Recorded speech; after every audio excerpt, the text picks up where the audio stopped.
আমার shooting spot. এদিকে জয় perform করে, এদিকে আমি পারফর্ম করি। এটা এই রুমটা শুটিংয়ের জন্যই ডেডিকেটেড, তবে আমি যে কোনো জায়গায় বসে শুটিং করে নিই। গলাটা তো বরবাদ হয়েই ছিল, তো যাদের গলা ক্র্যাক করে যায় তাদের জন্য এই কাজটা মানে খুব এফেক্টিভ।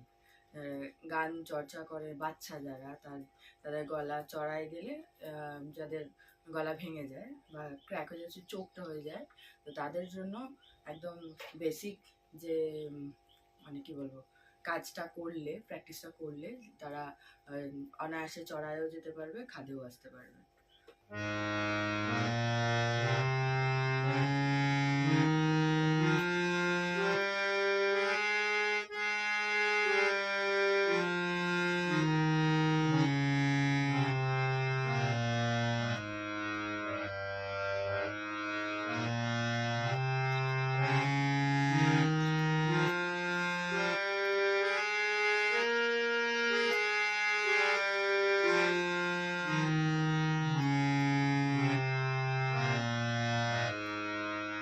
আমি যেটা এখন বাজালাম সেটা আপনারা বুঝতেই পারলেন যে কি বাজালাম। এটা সরগম বাজালাম, সারেগামা পা ধা নি সা, এই করে উঁচুর দিকে যাবে, আবার খাদে আসবে, এখানে একদম বেসিকে নিতে আসলাম, এদিকে রেতে আসলাম, এরকম করে এদিকে যতটা খাদে যাব আগে প্র্যাকটিস করব, ওদিকে চড়াই গিয়ে ততটা আমার স্মুথ আসবে। এটা হলো বুদ্ধিটা, মানে বা টেকনিকটা।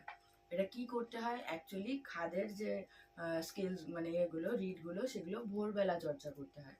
মিনিমাম মানে 3:30 4টে এই সময় উঠে যে রিয়াজটা করে, সেই সময় খাদের যে চর্চাটা সেটা করে। আর সন্ধ্যেবেলা যখন 5টা 5:30 থেকে 7টা 7:30 পর্যন্ত যে সন্ধ্যের সময়টা, সেই সময়টা চড়ার রিয়াজ করার সময়। এবার মানে এই এমন একটা সাধনা, এটায় কোনো ফাঁকি মারার জায়গা নেই, এটাই নিয়ম, এটাই করতে হবে।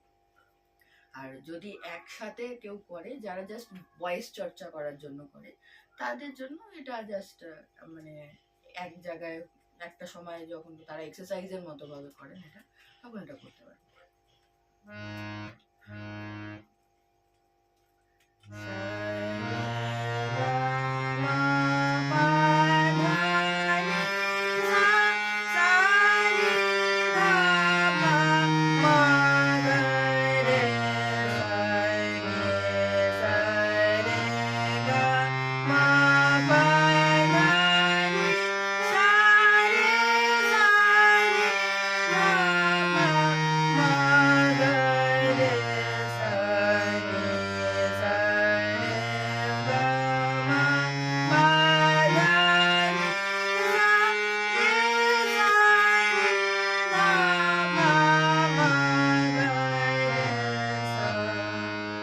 আমার যেরকম ফার্স্ট ডেতে খুব গলাটা একদম চেঞ্জ হয়ে গেল, এটা এরকমই হবে।